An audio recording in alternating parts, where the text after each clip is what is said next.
We simply cannot wait for this storm to pass. This summer showed us that there is simply no room or no time for nostalgia. Battle lines for a new world order based on power are being drawn right now. So yes, Europe must fight for its place in the world, in which many major powers are either ambivalent or openly hostile to Europe, a world of imperial ambitions and imperial wars, a world in which dependencies are ruthlessly weaponized.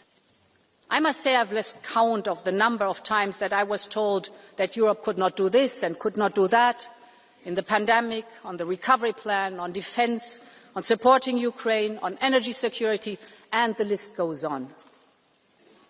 Every time Europe stood united and made it. And we need to do the same now.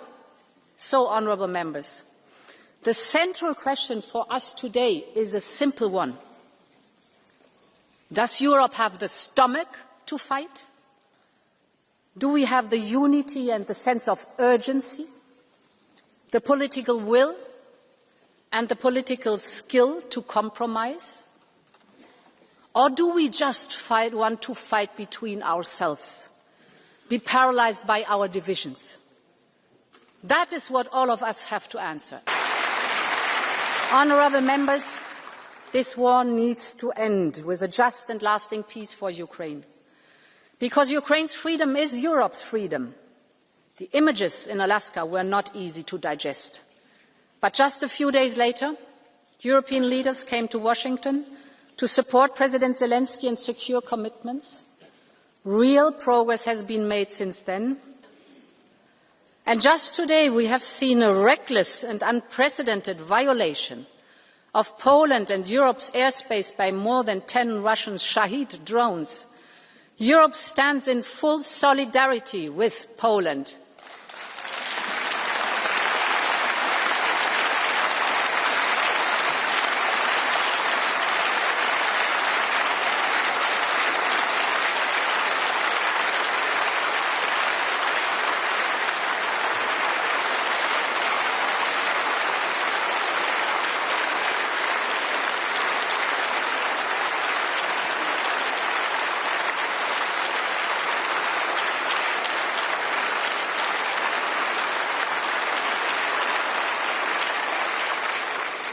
Putin's message is clear, and our response must be clear too.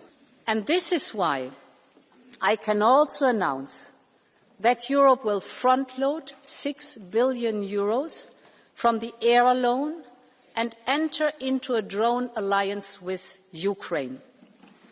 Ukraine has the ingenuity.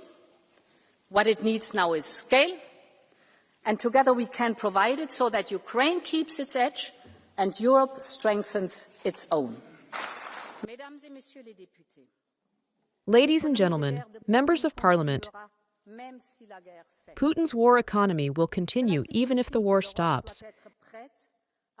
This means that Europe must be ready to take on the responsibility for its own security.